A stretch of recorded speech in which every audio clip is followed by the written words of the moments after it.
The Wednesday week is sponsored by Bentoria.com. That's BENTORIA.com. There's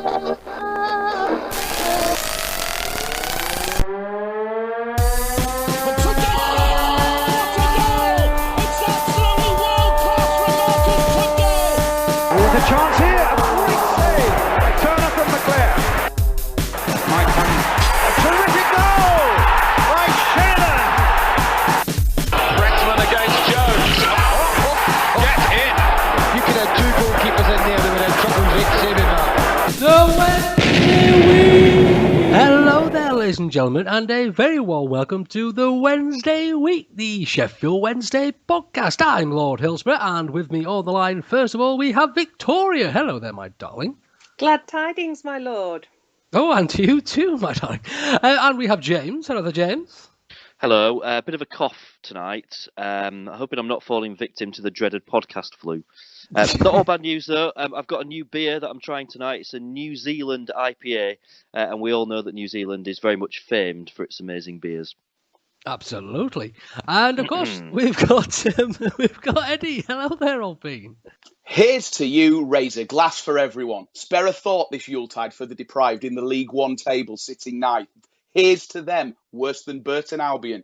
You ain't got to feel guilt, just selfless. Give a little help to the helpless. Do they know what promotion is at all? Christmas, innit? Round of applause for Eddie, ladies and gentlemen. Fantastic. Right then, ladies and gentlemen, we've got quite a bit to get through, so let's crack on, shall we? First things first, Sheffield Wednesday Wolves. Of course, we haven't won Wolves at home since God was alive, have we?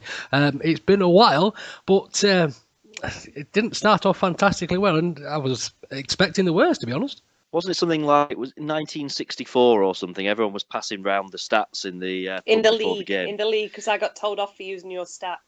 Well, I was just going to say until Victoria corrected us every time, saying, "And we did beat them 3-2." More recently than that, I think you'll find if you check on the Google, you'll find that we have beaten them.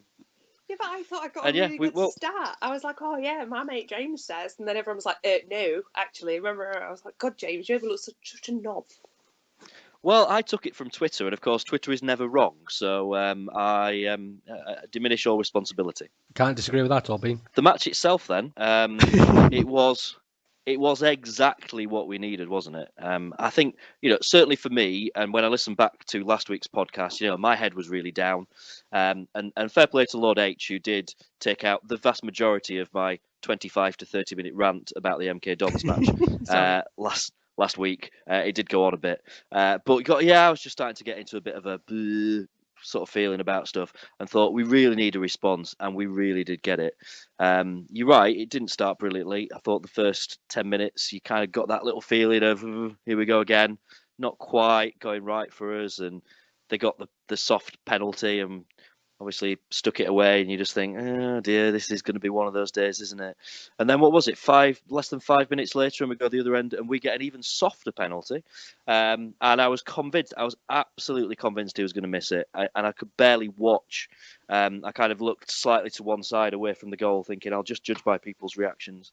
But he scored it, and the rest is history. We did the business. It's a really soft penalty when even John Pearson on commentary, he's saying, come on, ref, there's no way that's a penalty. Wednesday should not have a penalty. When John Pearson is arguing against us getting any kind of decision, you know how soft that was. And yeah, looking back at it, it wasn't a penalty, was it? Let's be honest. But we take what we can get. And I think it evens itself out. I think that Ross Wallace was very unfortunate for conceding the penalty. It was clumsy and it was awkward. I don't really know what he thought he was doing, just standing in the way of it, of his man where he was. But the guy went down. It was ridiculous. So I was more than happy to take a 1-1 at that point, given that A, the atmosphere from the start was really, really flat at Hillsborough, and B, we'd gone 1-0 down again, and that hadn't really worked out that well for us recently, had it? No, particularly. I mean, the atmosphere you mentioned there, it did sort of perk up when we did finally put our noses in front. Of course, Mr. Afobe, in his wisdom, decided to give the the shushers to the Wednesday crowd after he scored. And of course, the Wednesday fans retorted a little bit later on in the match with quite simply the greatest chant we've had all season. With Bennett, what's the score? Bennett, what's the score? I must admit, I think a little bit of wee came out. I was laughing so hard at that one. Jolly well done. I must admit, did anybody here even give a shit before he stood on that pitch? Did any of us? It's like I had a rant about this on Sheffield Wednesday independent message board. But it's a bit like the Michael Morrison thing. He hates us. He's made this huge point of hating us. But I wouldn't know him if he punched me in the face and said, "Hi, I'm Michael Morrison." I'd be like, "Well, all right, I'm Victoria Wood." But Afobe really went off on one, and the only thing I could put it down to was his Arsenal contract. And I seem to believe that after we said no, Arsenal pied him off, and that must be the only reason to hate us. I can't think of any other thing. Like, he never stood out as being bad, as being good.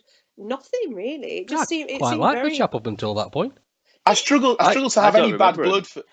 I struggle to have any bad blood for the guy. Other than the fact that once he left us, we had no more obvious Afobe Photoshop jokes to make. So, other than that, the pun angle, there wasn't really a reason to have any feelings for him whatsoever. So for him to go on a massive rant about us and then give it the big one in a kind of ex-Blade scoring against us, Jamie Ward fashion, I don't get it. Just don't get it. The thing is, I appreciate things like that. You know, if it is Jamie Ward, you think, God, it's like Chris Maguire, isn't it? Like against Rotherham. It's that sort of thing. That's an attitude. That's a cocky sod. But I'd love to have him playing for us, sort of thing.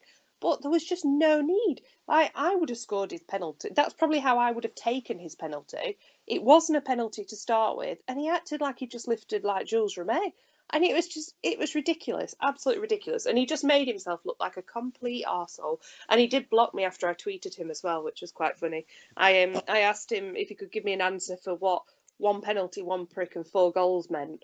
And he blocked me. He blocked you for that.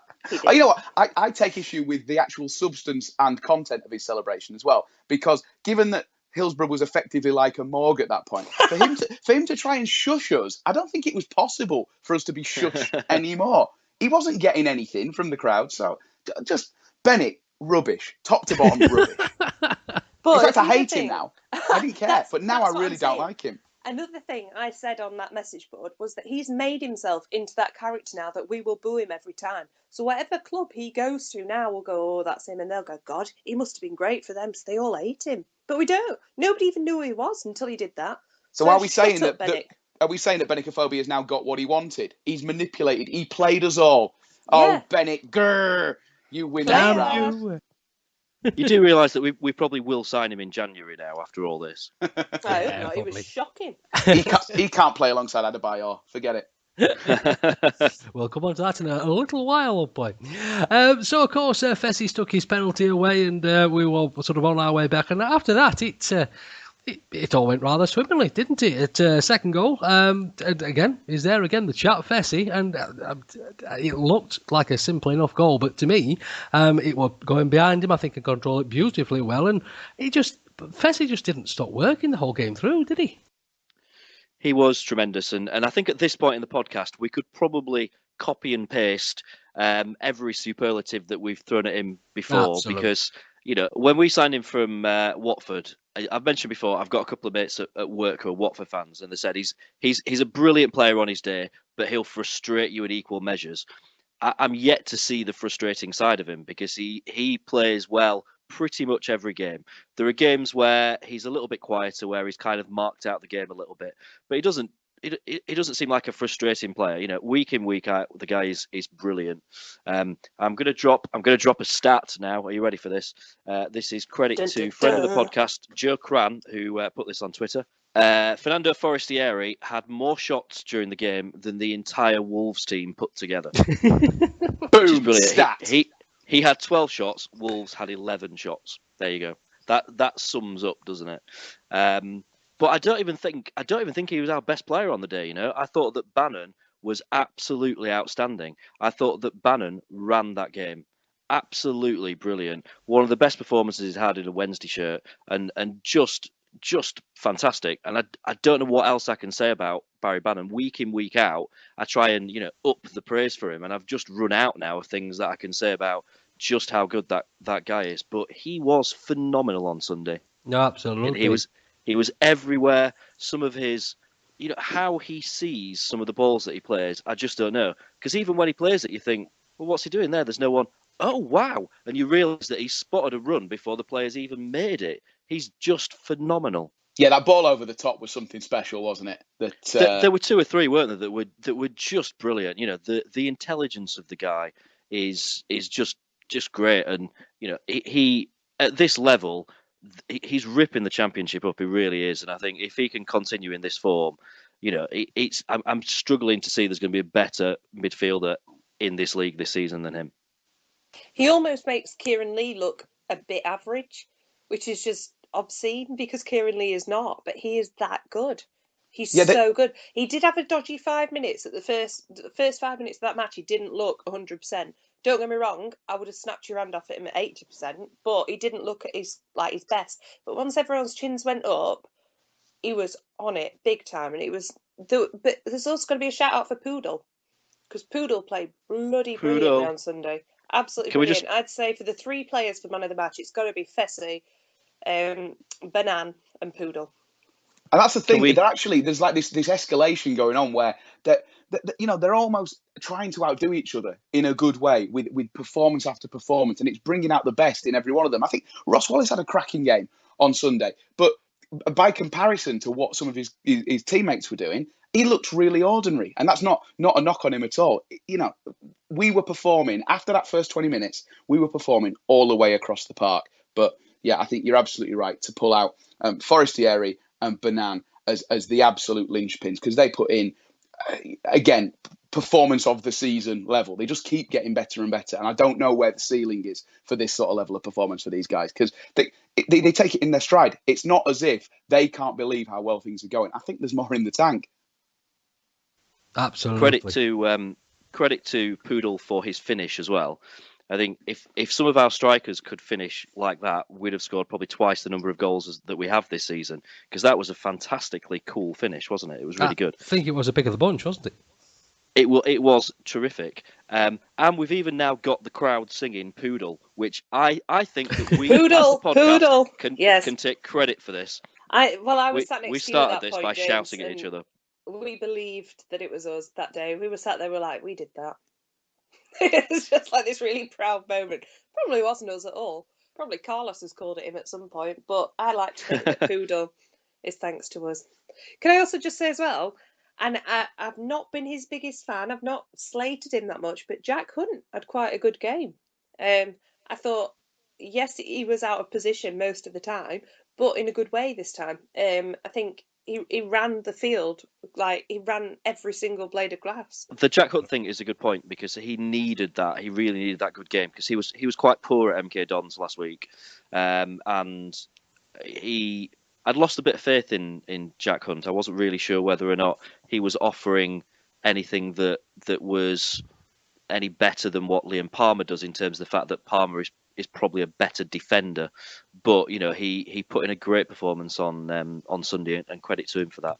I want to mention Joao as well, who I thought had a really good game. He didn't score. He had a couple of opportunities. He probably should have scored, but I thought he played really well. It's bad, really, that we haven't even mentioned him yet, isn't it? Because literally, apart from scoring, he did everything else he could have done. He was brilliant. He really caused some problems, penalty. didn't he? Yeah. And he was dead unlucky not to score. He hit the post, didn't he? He did everything apart from score, basically. And Hooper as well. And this is interesting, because a few people have been knocking Hooper a bit on social media this week, still saying that I looked lazy and stuff like that. I thought Hooper played brilliantly on Sunday. I thought his movement was tremendous. I thought some of his touches were great. He took his goal really well. Yeah, he had another couple of opportunities that he didn't take, but he's got 2 in 2 now. And for a striker to score 2 goals in 2 games, 1 from the bench, I'm not sure we can be really asking for that much more. I think he's coming into form. He's starting to show what he can do. And he's shown some real quality in the last kind of game and a half that he's played for us. And we kind of said last week that we just got that little feeling that he was starting to show what he can do.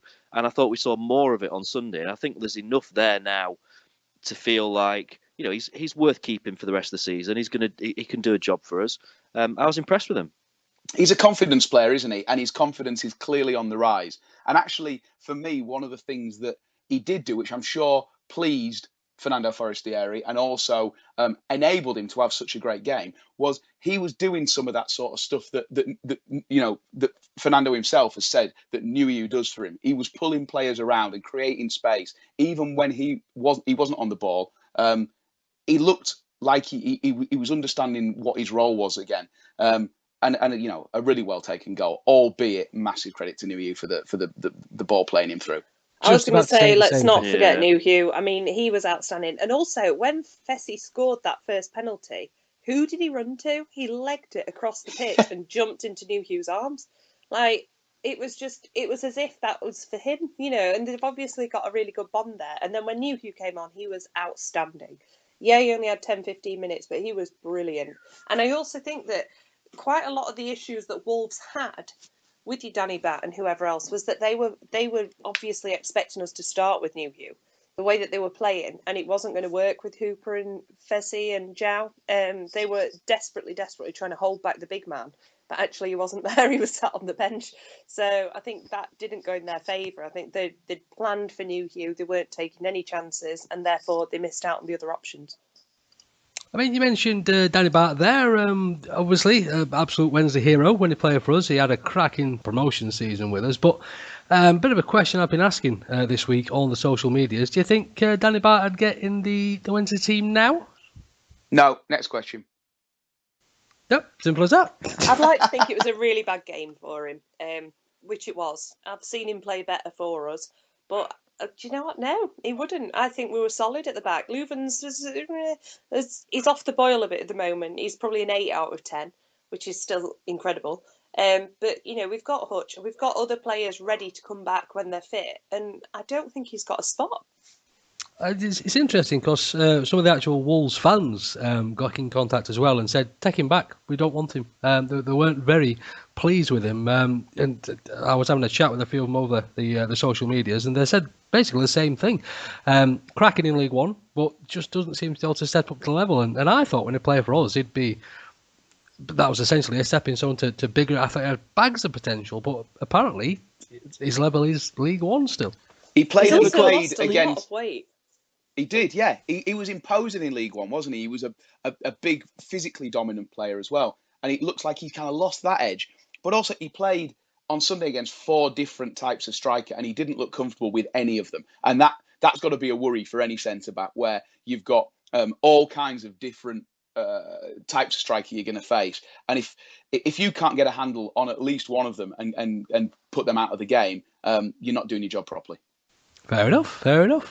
I have a slightly different opinion on this, which is that if we'd have signed Danny Bart 2 years ago and he was playing alongside Tom Lees week in, week out, I think we'd probably have one of the best central defensive partnerships in the league. That's true, but then I think that the rest of the Wolves' defence is pretty poor, and I think if you put Bart alongside someone that's solid, that's really good, and they get a good understanding, I think there's probably still a quality footballer in there. And let's not forget that Leeds fans said exactly about Tom Lees what Wolves fans have been saying about Danny Bart. So I'm not saying that we should go out and sign him. I think we've moved on. But I think if we'd have signed him 2 years ago and we could have developed him and moved him on, I actually think we'd probably have a decent player on our hands. I was actually really gutted when we didn't sign him. So, yeah, that's fair enough. I think he was one of those that when we didn't sign him, it was like, what? Why haven't we signed him? Like, why haven't we kept him? So yeah, I can see that, but I did think he looked way out of his league. Oh no. Jeeves, we're going to need some more equipment. Then you need to speak to Oddballs, a speciality. What the? Oddballs, a speciality deal in steel, food, and engineering equipment. Where's that voice coming from? We offer great deals on all types of equipment and can include dismantling, delivery, and erection anywhere in the world. Did he just say erection? We can also buy your surplus equipment or sell it on commission. With over 30 years' experience, let us achieve the best deal for you. Where can I find out more, Voice in the Sky? Go to www.bentoria.com. You heard him, folks. Jeeves, get a broom. Right then, ladies and gents, so let's crack on with a bit of Wednesday news, shall we? First thing that I think basically just happened as we switched the mics off last week, Glenn Roeder has left the club. Our erstwhile, what's the word I'm looking for? Sort of desk scout, if you like. We've mentioned on numerous occasions about him growing his contacts and one thing and another, and that's it. I think he's the last of the committee that's uncommitted. Yeah, what a strange one, given that in the summer, this structure was trumpeted as the way we were going to go forward. And they almost said at the time, it doesn't really matter who the personnel are. They will change from time to time, but the structure is the important thing. So I don't have a problem with guys coming and going, Paul Senior, Adam Pearson and Glenn Roeder. It just seems odd that now the structure appears to be the revolutionary structure of guy who owns the club and guy who coaches the team. Now, I've not spent a lot of time on the inside of football, but I'm pretty sure that's been done. It is a bit of a strange one, as you say. I mean, is it a case of that Mr. Chansiri is not so much an expert, if you like? Do you think his confidence has grown with what he wants to do with the club? Do you think he knows the direction he wants to push us? Do you think he's got other options when it comes to finding players and that kind of thing? Or do you just think he's changed his mind? He's grown his football balls, hasn't he? That's what he's done. He knows what he's doing now. He's got his confidence. I think he probably does still need advisors, but I think he's got people that he can just, drop a sneaky text to or get them on WhatsApp and get their opinion about stuff. I don't think he needs a committee WhatsApp. That'd be hilarious. Sat there. He probably does. Well, we know that Alex Lopez does, so maybe Chansiri does as well. On the subject of Glenn Roeder, I'd like to point out that, as you know, I've been one of his fiercest critics. And as I said on the podcast a few weeks ago, we should definitely get rid of him. And no way in the world will he become our director of football during the summer. I may have been slightly off on my opinion on Glenn Roeder, so I apologise wholeheartedly for that. Heard a lot of rumours as well. There's been a lot of talk, hasn't there, about how him and Carlos didn't see eye to eye, that there was a bit of friction between the two of them. So I think that probably plays a major role in this, that obviously Mr. Chansiri feels that Carlos is absolutely the guy that's going to move this club forward now. And if there's a problem with him and someone else involved in the football club, he's going to back his head coach all the way. And if that's the case, then actually fair dues, because he's done the right thing there. Do you think maybe there was a bit of an insurance policy at work there, that appointing Carlos as an untried, untested head coach, was it important in the summer to make sure that there was a kind of structure to support him and maybe overrule him if needed? And the fact that Carlos has had such quick success in terms of moving us forward on the pitch, maybe Mr. Chansiri has, like you say, just found that level of trust in his head coach to the point where he doesn't feel that he needs that, that backstop, that insurance policy of a load of other football guys in the club helping to make the decisions. I think that could be the case, and I think I'd quite like to have this kind of reassurance in my head that Mr. Chansiri does have quite a lot of contacts that he can call on if necessary, because the idea that we've now got, our club is in the hands, and I mean this with the absolute utmost of respect to both of them, but people that between them have got just over a year's experience in English football, when previously we had Milan Mandaric, who had umpteen years experience in English football, really knew what he was doing. We've still got Paul Aldridge involved in the club to some extent. He hasn't left yet, but I don't think we really know exactly what role he's playing at the moment. You never hear his name mentioned, do you? We've got no idea what he's doing at the club at the moment.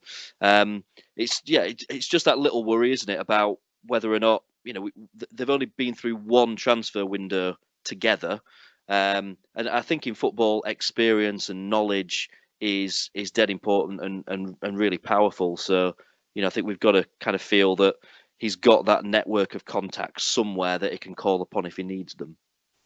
It is our job, if you like, to express the views of the fans. And one thing I have noticed knocking about, which is a rumour, hopefully, to start with, is obviously Swansea without a manager at the moment. And apparently there's the little niggles that they've expressed an interest in Carlos. Hopefully this is utter bumfcom. I don't buy it at all. I think it's, we've gone back to the Jow thing that we were talking about not last week, the week before, David said that he'd spoken to his agent, and the agent had said, look, he needs 20 more of those before we can even consider it.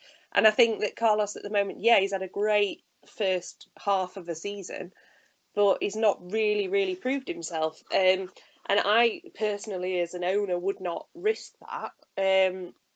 Going on what we've done so far, he's done well, but has he done well enough to risk taking someone? Well, I suppose we did it, didn't we? And it's worked for us. But I don't think he'd go. I think he's very happy here. I know from from my little cheeky DM conversations with him that he's a very happy man. He's loving his life here. He's having a really good time. And I can't see him, to be honest, going. I don't think Carlos is in it for the money. I think he's probably on very good money as it is compared to his last role. And I think he's quite happy for the time being. So please don't take him, Swansea. And Carlos, Wales is shit. It's shit. You don't want to go there. You think it's bad enough living in Sheffield on your own. Wait until you're living in like a hut on a hill. You don't want to go there. You don't. Of course, it's been a bit of a week for the rumours, hasn't it? We've had one or two. Another little one that popped out. Apparently, there's been a deal agreed for Jamie Vardy at the beginning of the season, looking at about £5 million for Vardy. Obviously, we all know his connection to the club when he was a youth. But again, do we think this is something that is plausible? Or? I think he's not worth £5 million in a million years, is he? That's a ridiculous suggestion, you know. He's not worth anything like that kind of money. It's too small. There's no way, I think, given the way that he ended last season, that Leicester would have been interested in shipping him out and down a level. It doesn't make any sense from Leicester's point of view. It made even less sense from our point of view in that, I don't think we were looking to spend £5 million on a marquee striker in the summer. If we remember back, our transfer policy was very much building a kind of a baseline level of strength, and then looking to maybe top it off with a big name signing. And so it doesn't ring true with me. If I was going to be slightly more uncharitable towards the media, I would say that as regards this story, chat shit, get banged. It's a good point, and just in case Jamie is listening, we're not chatting shit, Jamie, so please don't do the proverbial to us. Can I just say as well, I obviously have links to Jamie Vardy. I don't know him personally for like 20 years, but I do know a lot of his close friends. And if you've read in the papers, so I'm going off the paper, I'm not going off a ITK sort of thing. But apparently he doesn't get on very well with his family anymore. So why on earth would that be his pull to move back to Sheffield? Be careful, Victoria. I think at the moment you're chatting some shit. No, it's in the paper. It must be true. I'm similar in terms of the fact that I don't know Jamie Vardy, but I know quite a few people who are mates with him, and through that, I've got a reasonable idea of how much money he's on at Leicester, and there is no way in the world that we would be paying anything even close to that. So why would he walk away from a contract at Leicester, earning, as you can imagine, in the Premier League with Leicester, wealthy owners, is a fairly decent whack of money to come and play for us when, we know that we're playing some players, 30 odd grand a week, but, Jamie Vardy is earning a hell of a lot more than that.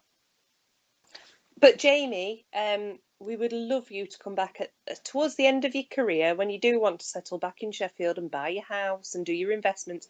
Come back to Wednesday. You'll be welcome with open arms. But can we just make sure that we see you play on grass? We can do another GoFundMe to raise the money to pay his wages. Yes. To get back in. I think at the moment Jamie's only investment is ploughing all his spare cash into his Nova. Right, so let's crack on, shall we? And of course, the biggest rumour that's come out this week is the Adebayor rumours. Apparently, Wednesdays are interested in the services of Mr. Adebayor and are happy to pay around about £50,000 a week for those services. Now, there's a couple of questions to be asked here. First of all, is it nonsense? Secondly, is he worth the trouble? Given that there's a large contingent of Sheffield Wednesday fans who regard Atinuyu and Gary Hooper as lazy, good for nothing, pointless waste of space on the pitch. Can you imagine what the scenes at Hillsborough would be like with Adebayor lolloping around?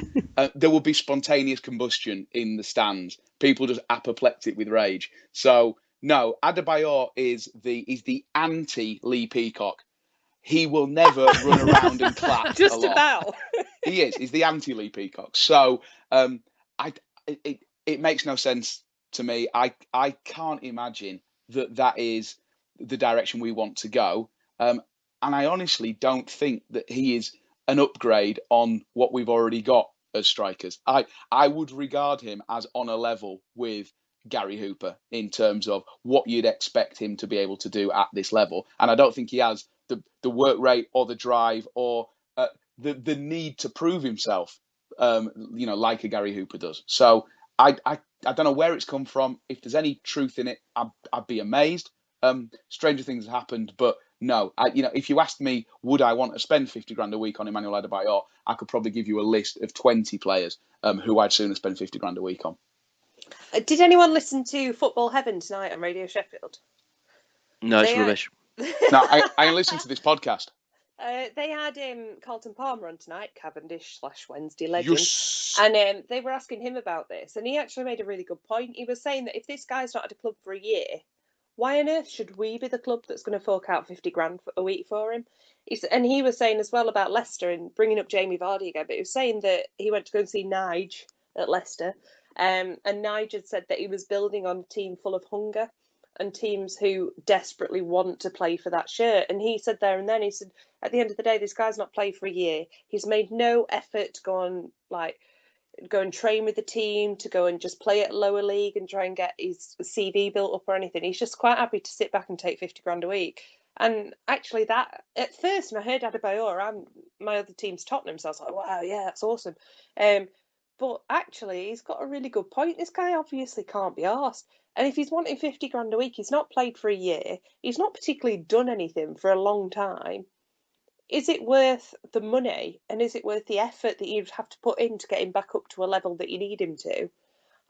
I wouldn't take him. No chance. And also, I found it quite amusing that Carlton Palmer said that due to his antics off the pitch as well.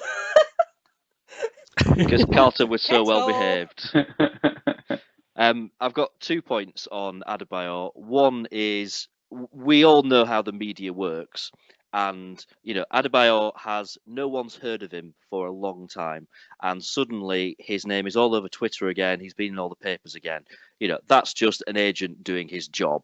And from a Sheffield Wednesday point of view, I imagine that we probably haven't got any problem at all with our name being linked to a big name player. It's making the rest of the football world, and maybe even players that in other countries who've not heard of us or maybe don't know a lot about us, suddenly start to take notice of Sheffield Wednesday. So as a football club, we're probably quite happy to let that happen, even though I severely doubt there is any truth in it whatsoever.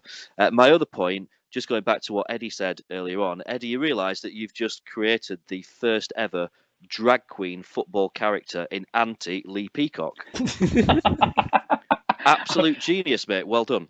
I'm pretty sure he went as that character to one of those Christmas parties in the the middle of the 2000s. So it won't be the first time.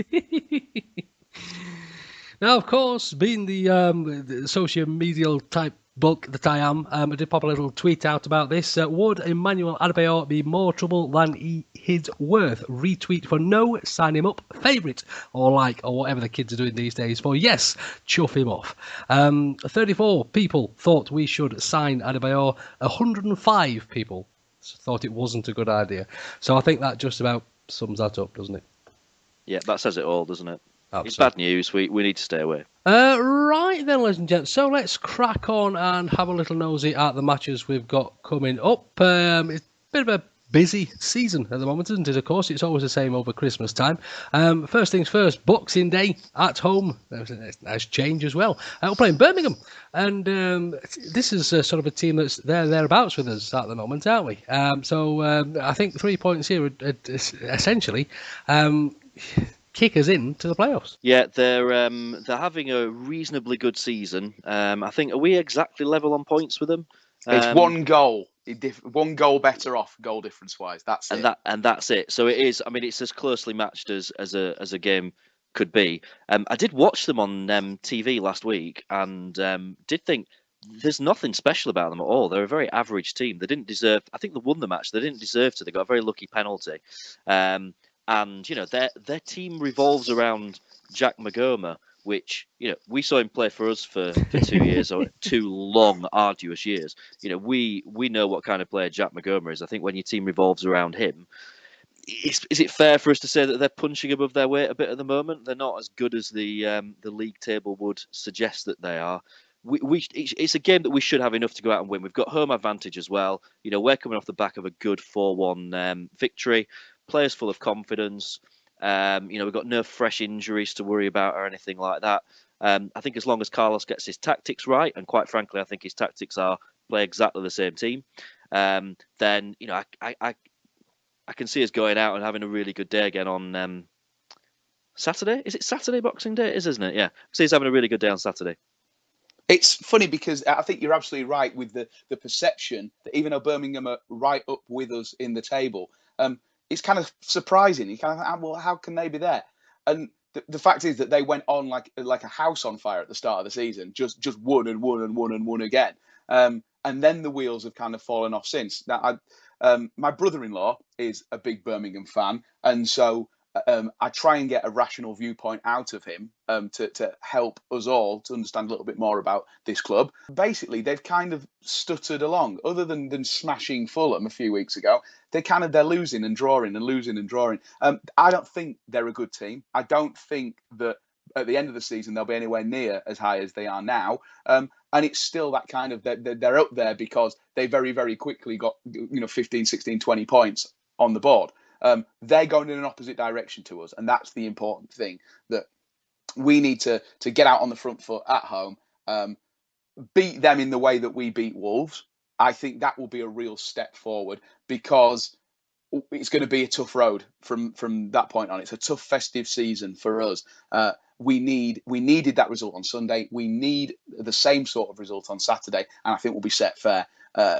It would be unthinkable that we went back to the sort of capitulation that we saw against MK Dons. So it's a real swingometer kind of game for me. I think if we carry on the way that we played on Sunday, I can't see any other result but a Wednesday win. But it's also imperative that we do generate that sort of performance because it's going to give us confidence that we will need going into our next few matches. Yeah, and we've got some really tough games coming up, haven't we? And I think that if you take that step backwards and look at the bigger picture, and you think about, we've got 2 really hard away games coming up after the Birmingham game. It's 3 points that we really need to get in the bag. It's by far the easier of those 3 games, if such a thing exists in the Championship. But I think we need to do what we need to do to get that 3 points. And you're right. Then it gives us that confidence. It gives us that kind of springboard then to go into those difficult away games and feel like we can get something out of them. Of course, the next match is going to be a corker after that one. The Middlesbrough match, league leaders at the time of recording. I should imagine there probably will be when we go to play them as well. And I'm struggling to be positive about that one, if I'm honest. It's a big game, and I'm not just saying that because every year we play Middlesbrough, I regard it as like my Steel City derby because I'm surrounded by the buggers up here. Including a lot of my extended family and in-laws and mates and people I went to school with. So, I really, really dislike Middlesbrough. I really, really hope that we put one over on them. But in past years, they have flattered to deceive, and they haven't been as good as either their placing in the table suggests, or the players that they've got turning out for them would suggest. And we've had some results against them. This year, I really worry because I honestly think that they're the real deal this time. They were very close last season and the wheels fell off. They've managed to keep the core of their side, and they've got players who are scoring goals. And that is worrying. As well as we have done defensively this season, it worries me that the likes of Stuani are going to be in there. And I would be, right now, I would snap your hand off for a point away at Middlesbrough. And that is forgetting the fact that I have to face people from Middlesbrough, support Middlesbrough, who still regard Sheffield Wednesday as beneath them. And we all know that's not the case. forget that for a minute. I think they're the team to beat this season. So if we can go away and match them, I think that will give us as much confidence as smashing Wolves on Sunday and hopefully smashing Birmingham on Boxing Day. Absolutely. I mean, they've had a cracking little run just recently. I mean, the last game, again, at time of recording, they beat Brighton 3-0 at Brighton, and Brighton have been a good team this season as well. But then, if you sort of look back through the results, they have had their hiccups as well. They lost to Huddersfield 2-0. They took a bit of a beating from Hull. Lost that one 3-0. So, if we can get it right, the points are there to be had. I think the way to look at this is, let's hypothetically say that we go out on Saturday and we beat Birmingham fairly comprehensively. Middlesbrough will be looking at us going there as probably their most difficult game of the festive season. They'll see us off the back of one, hopefully two good results. And they'll think, we've got a team that's coming that's got quite a bit of flair to it, that's got some match winners in our team, on a good run, full of confidence, and they'll probably be a little bit worried about playing us. And I think if I was Carlos, that'd be kind of what I'd be picking up on, is saying, look, they're going to be a little bit worried about us going there, so we can go with no fear. We can go there, think, we don't expect to get anything out of that game. I think we'd all, if we're honest, we'd all say, yeah, we'd take a point quite happily right now. But, if we can just get Middlesbrough just a little bit worried, if we come out the traps well in that game and we, just get them a bit on the back foot, get them a bit worried, show them what we're about, show them that, we're not here to make up the numbers. We're going to go out and try and get something out of that game. You never know. And I think that Carlos has got that in him. I think he can give that pre-match talk. I think he can, convince those players that they can go out and they can win that game. We just need to start the game right. We need to take it to them from the very first minute and really show them who we are and what we're about. And it's one of those days where I don't think we're going to be able to afford to make those kind of silly mistakes that we have in a lot of games this season, where maybe we've started a little bit slow, or we've started well, but then we've done something a bit daft. I think if we can get everything right from the start, we've got a chance. I think it's the old Wednesday adage. We always seem to play well against the better teams, don't we? I think it's, the players are going to be up for it. And again, it's just a case of seeing what happens. And I'm sure our fantastically wonderful away support will be cheering the lads on as usual. The Wednesday week is proud to be associated with Cavendish Cancer Care. Cavendish is a Sheffield charity dedicated to improving the quality of life for people living with cancer. No one should face cancer alone, so Cavendish provides emotional support through counselling and complementary therapies. The services they provide are free of charge and are funded through donations. If you can help or would like to find out more information, you can go to www.cavcare.org.uk. That's CAVCARE.org.uk. Right then, ladies and gents, so let's crack on with the last little bit of Wednesday news we have for today. Of course, I can't speak highly enough of the chat, but Pavel Cernicek, unbelievable news came out that he'd been out jogging and suffered a cardiac arrest, and although it does now seem he is in a stable condition, it's one of those things, it's just absolutely unbelievable, isn't it, when you hear of I still consider him one of our own in a bit of bother like that. 47 is no age to be worrying about having heart attacks and things like that. Really well, maybe if you have a training and physical regime like mine, yeah, but not if you are a former professional footballer and still clearly a very fit guy. It happened when he was out jogging, so you can only assume, and you hear about it from time to time. Athletes, the strain that the physical exertion puts on the heart, it can happen, but it's too early to say it's a tragedy.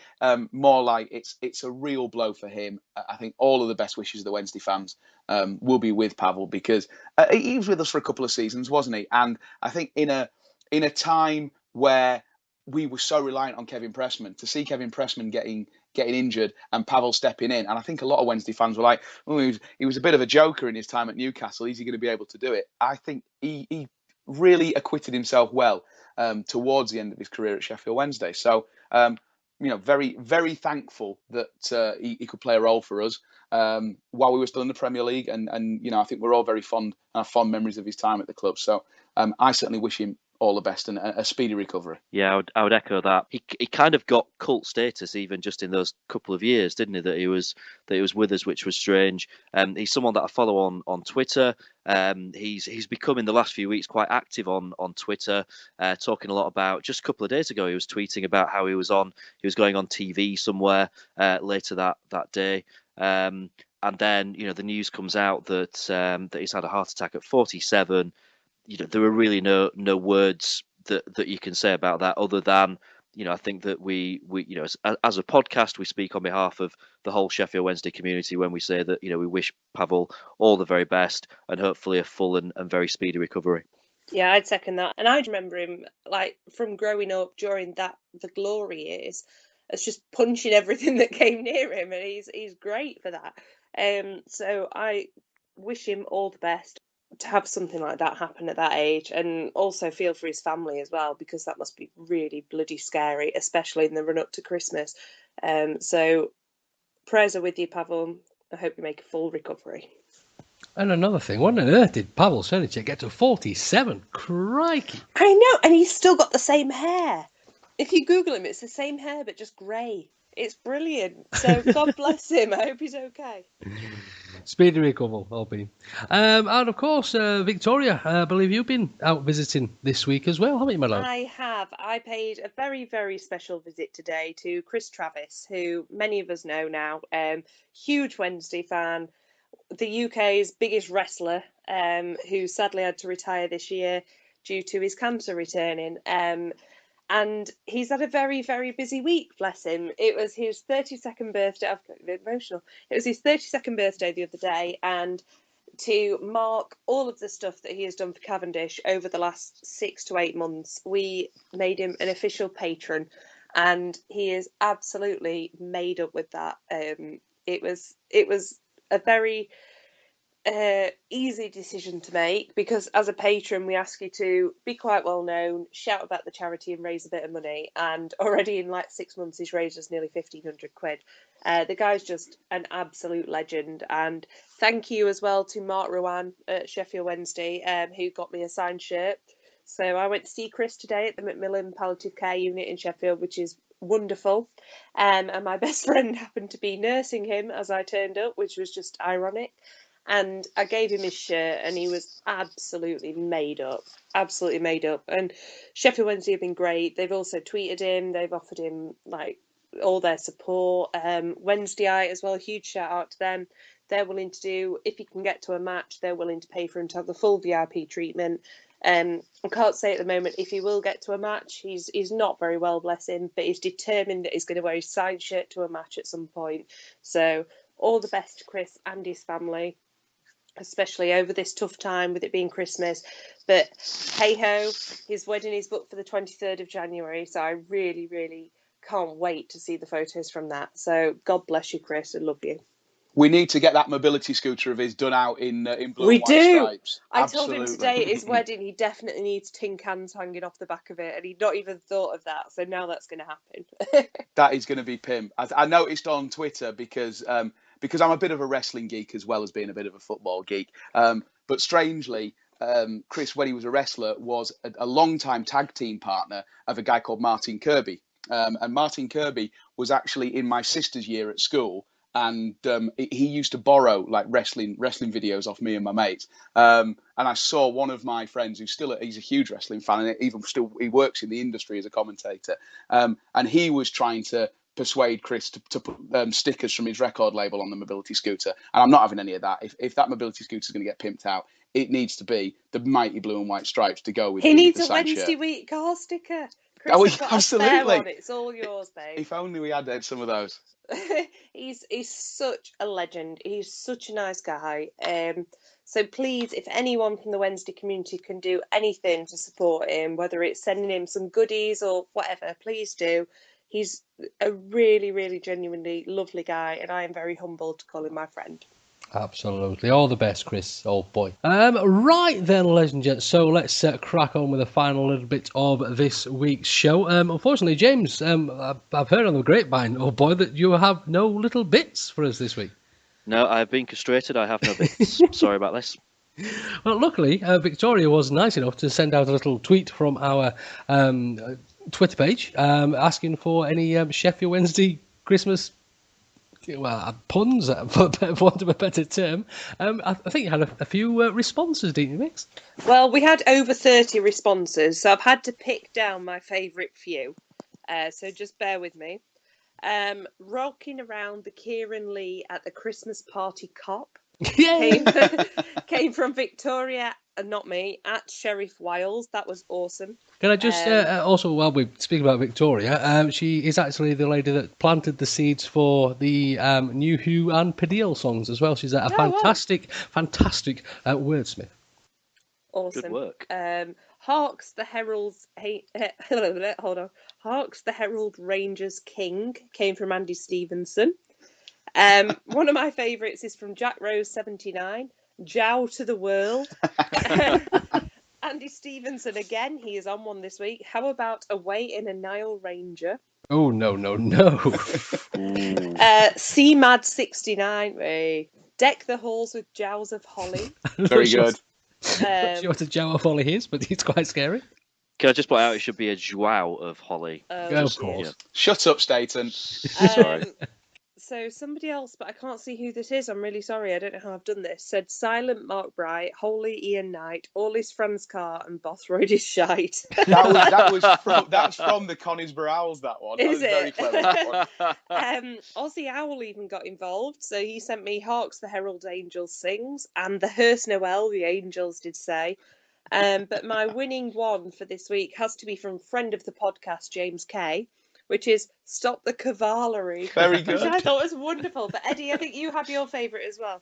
I would then say this is Andy Stevenson's already had a mention at Andy Stevenson 20 on Twitter. Follow him because this is genius. We feel kings of Orient are. One in a taxi, one in Fran's car. Gary Hooper pipping his hooter. Joao goes and hits the bar. Genius. Brilliant. Absolutely brilliant. Round of applause. That is ladies and fantastic. gents. Brilliant. Do you know what? When I sent that out, I thought we might get a few replies, mainly from like my mum. But actually, there were loads came in. So sorry if we've not mentioned you. They were brilliant. Thank you so much. And if you do flick through the DWW Cast Twitter page, you'll see them all on there as well. Fantastic. Thanks, everybody. Right, so that's going to bring an end to this week's show. Eddie, Bean, if people would like to get hold of you over there on the Twitterage, where can we do that? As always, Your Lordship, I am at Sausage Arms on Twitter. I am also heading to follow the Wednesday, not only on Boxing Day at Hillsborough, not only up at the Riverside in Middlesbrough, but in the new year, we will be going down to Fulham. And I believe there's a bit of a Wednesday week road trip down there. So we've got big plans for that, which I'm sure we'll reveal in due course. But yes, next 3 games, wild horses will not drag me away. So if you see a muff or if you see our business cards around, then we can't be far away. Come and say hello, and we might even shout you a pint. Fantastic. We won't shout your pie. Is that on expenses? Have we got an expense account now? We've spent the muff fund. We bought the muff, so we don't have money for pints, Eddie. Of course, Victoria, if people want to get hold of you over there on the social medias, where can we do that, my dear? Yes, my lord. I am /Victoria1867 on everything and at Victoria1867 on Twitter. So please get in touch. Also, find us in the Riverside Cafe on Boxing Day. Really, really drunk, but only pre-match, because post-match, holla! Post-match party at my gaff, guys. Toga. It's not a toga party, is it? No, it's not a toga party, no. Mum's gone to Iceland, so see you there, lads. James Bean, if you want to get over to you over there on the Twitterage, where can we do that, my darling? Well, first of all, if I could just say a very Merry Christmas to everybody, because this is the last time that we will speak to you before Christmas, which is a slightly scary thought because I've still got loads of work to do before then. If you want to get me on Twitter, I am at James Marriott, or as Vic has pointed out, in the Riverside Cafe as normal, with at least 1, possibly 2 pints of Belgian Blue in each hand from ridiculous o'clock in the morning, right through the day, and then continuing that back at hers. And then I'm actually going out in town afterwards as well. So you'll probably not hear from me for about the next 3 weeks. Of course, if you want to get hold of the podcast over there on the Twitters, you can do that at TWWcast. If you'd like to send us an email, you can do that too at twwpodcast@gmail.com. And if you'd like to get with me over there, of course, you can do that at Lord Hillsborough. Thank you. It's Lord_H. That's L0RD_H. Thank you very much. Of course, a massive Merry Christmas from everybody here at the podcast. It just remains for us to say... We wish you a Merry Christmas. We wish you a Merry Christmas. We wish you a Merry Christmas. And a Happy New Year. Merry Christmas, everybody. Merry Christmas.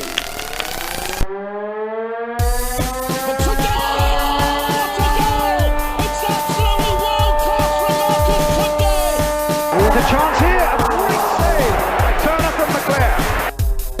Mike Hunt, a terrific goal by Shannon. Brexman against Jones. Get in. You could have 2 goalkeepers in there that would have trouble saving that. I think you'll find that Okay. you swear a bit on the podcast. I don't. I've never said on the podcast once. I never swear. I think I said once though, but that was a different matter. I think you got away with it. Yeah, no one noticed. Right. Basket. Sorry. Muff. Bucket. Throat. I heard that the other day. I thought it was brilliant. It was just a great insult to somebody. It was a kid on the tram. He called his mate a throat. I was like, that's f***ing awesome. We'll say that. It weren't like a grown-up that shouted it in the tram. No, it was a little boy. Well, teenage boy. Right.